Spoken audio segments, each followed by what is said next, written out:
10,000 pisong cash gift para sa mga senior citizen, edad 80 hanggang 75. Nagpapatrol, Pia Gutierrez.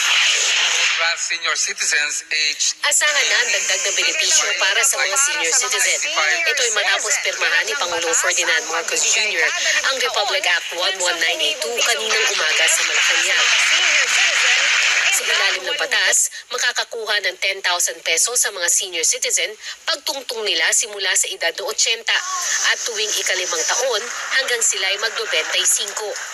Pinapalawig nito ang sakop ng Centenarians Act of 2016 na nagbibigay ng 100,000 pisong cash gift para sa mga Pilipinong aabot sa edad 100. The expansion of the coverage of the Centenarians Act is a homage to the Filipino trait of compassion, and in our culture, none are showered with more kind and loving care than our elderly. But they deserve more than cash in an envelope.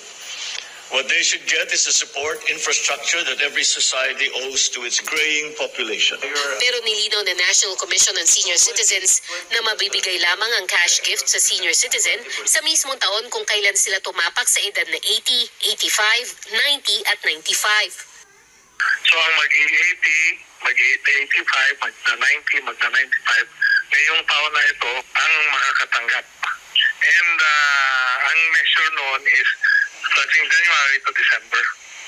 So, hindi po pwedeng sabihin natin dahil lumampas na ng 80 last year ay makakatanggap ngayon. Hindi po. Yun nga lang hindi na isama 2.2 billion pesos na kakailanganin pondo para sa benepisyong ito sa 2024 budget. Kaya inaasahan sa susunod na taon na makukuha ng mga senior citizen ang kanilang cash gift.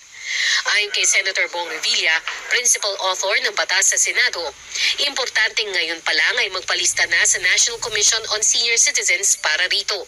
Lalabas niyan yung supposedly magbe-birthday ngayon ng 80, 90, 80, 85, 90, 95, saka yung 100. Importante magpalista sila at utang ngayon ng gobyerno, babayaran sila next year. Hinimok naman ni Provinciano Party List Representative Alfred De Los Santos ang Philippine Statistics Authority na bilisan ang paglabas ng mga national ID, lalo na ng mga senior citizens, para magamit nila sa pagpaparehistro sa benepisyong ito. Republic Act.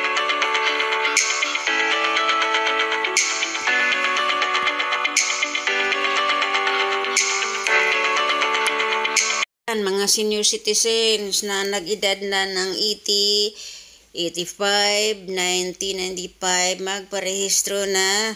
Kailangan meron na silang Philippine National ID para makakuha sila ng 10,000 cash gift. Kasi kailangan ng national ID para makakuha.